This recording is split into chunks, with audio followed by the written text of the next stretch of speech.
So a massive night at Anfield. They have that 1-0 advantage from Paris, but you feel as though players like Mo Salah, Lisa, he struggled in Paris, didn't he? They actually kind of fought against him really well. So you feel as though he needs to really turn up tonight, doesn't he? Absolutely. I mean, it's not often that Mo Salah is kept quiet in matches, and consistently throughout this first leg, he had a hard time finding different spaces on the pitch that were advantageous to what he wants to do as a player.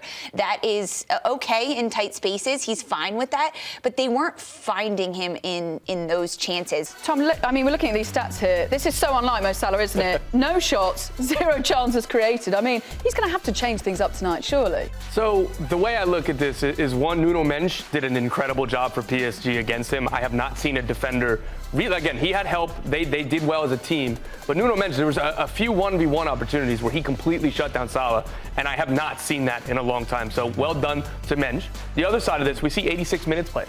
This is a world-class player, the leader of Liverpool. He rarely, if ever, gets subbed off, particularly in a tight game. Arne Slot had the bravery to take out his best player.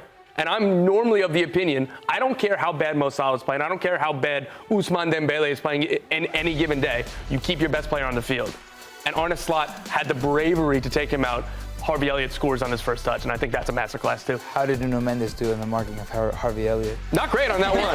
But I think so that came from a collapse of the center backs, and then Harvey Elliott came in through on wide. So. And it's time to now say a very good morning to CBS Sports football correspondent Nigel Reo-Coker, who joins us now from Liverpool. How much do Liverpool need to see the best from Mo Salah tonight? We just saw a graphic that said, no shots, no chances created. So, for a game of this calibre, he really needs to step up and produce like he always does at Anfield.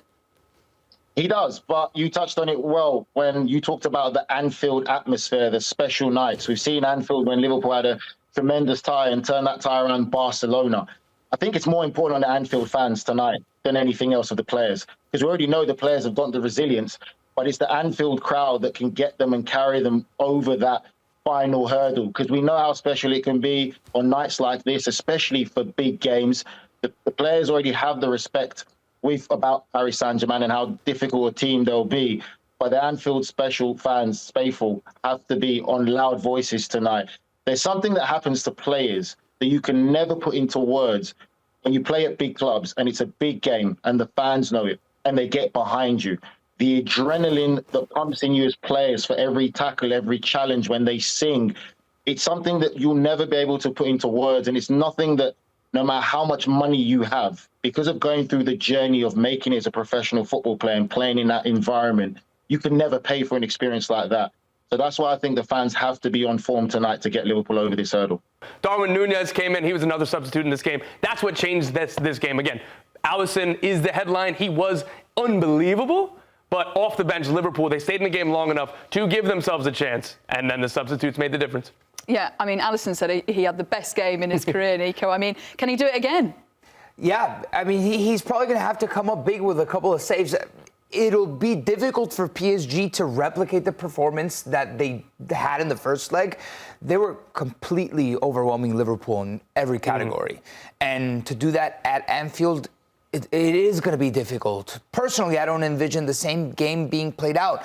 But PSG were excellent in the first game, and it's so cruel. Nuno Mendes had a sensational game up until a long ball that kind of disfigured the organization in the back. He's late to arrive, the left back. So it's a game of fine details, and PSG is going to have to pull off their best performance of the season, coming off their best performance of the season. That's what I was going to say. How disheartening is it to throw your best punch? They deserve to win that game. They deserve to win that game by multiple goals. And it still wasn't enough on the day because soccer can be cruel. I was at the Paris game, and in the press box, all of the journalists were saying, right, well, it's Liverpool's, they're through now. Because you feel as though that was a massively missed opportunity for PSG. That was the best chance they were probably going to have.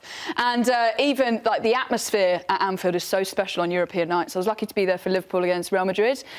Hearing the fans sing "You'll Never Walk Alone," and it's such a hostile atmosphere for the rest of the fans. So you feel as though, Lisa, if you're PSG coming into this game, like you say, Tom, you're already coming off the back of a missed opportunity, and then you've got to go up to another gear. This is a huge ask for them. Mentally, it is a very hard hump for PSG to get over because, of course, they have to try to match what they did before, and they're at Anfield, but they have to do better than what they did before, especially because Liverpool did such a good job of allowing PSG to dominate possession. And that's exhausting as a team when you are just constantly being pushed back and suffocated into this low block where you feel like you don't have any space. Liverpool defensively throughout that game, it's not going to happen again. It's not, based on the mentality of it, based on everything that happens. There's going to be a different game plan. Now, Liverpool also doesn't have to score in this one, so we could see something different. But if they get one, not at Anfield. If they get one, though, they're it's a different. Yeah. It's a Anything can happen in They the don't have to Champions get League. exposed. I think the biggest, you said the word, the mental block that PSG has to get over.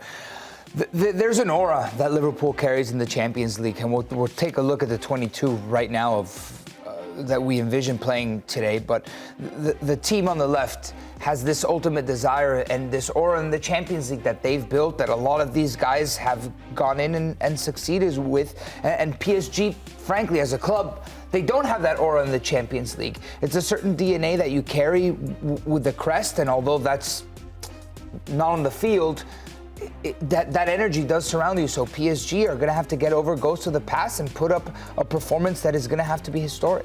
What do you make of these projected lineups in key battles? I mean, I'm looking at Kvaratskhelia, who was amazing in that Paris game, up against Trent. If Trent doesn't get back, I mean, Tom, that's going to be an issue for Liverpool that they're going to have to address. Yeah, but this is a constant thing with Trent Alexander-Arnold and the narrative around him. We often talk about, oh, that's a really great winger.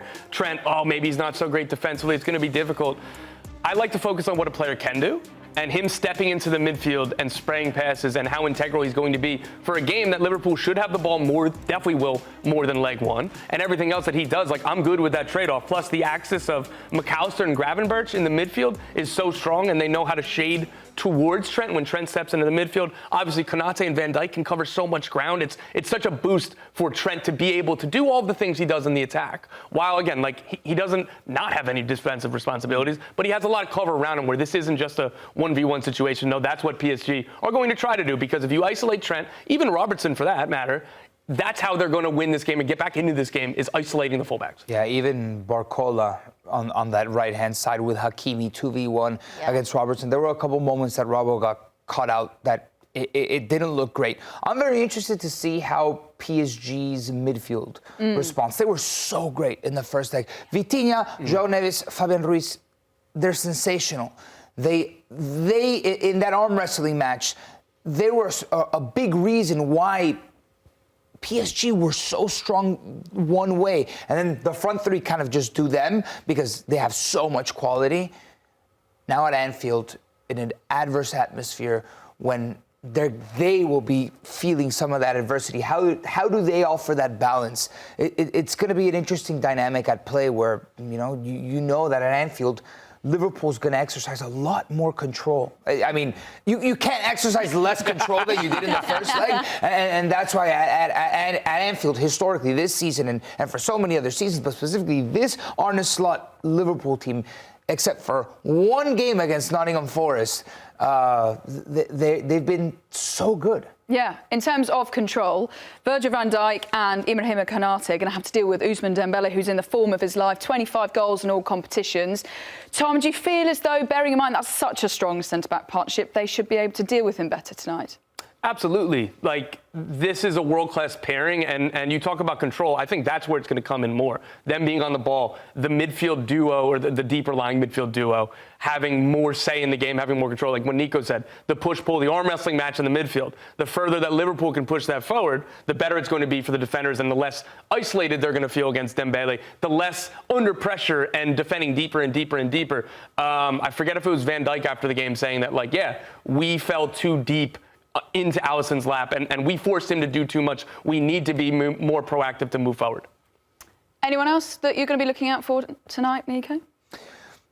I mean, in that same vein, Gravenberch and McAllister, they have been so pivotal for Liverpool this season. And when you talk about control, the control starts through both of them, specifically Gravenberch, which obviously we've given him his flowers all season long. But these are the games that you expect a player in such a pivotal position to thrive and offer Liverpool outlets. Yeah, can't wait. It's going to be such a good game.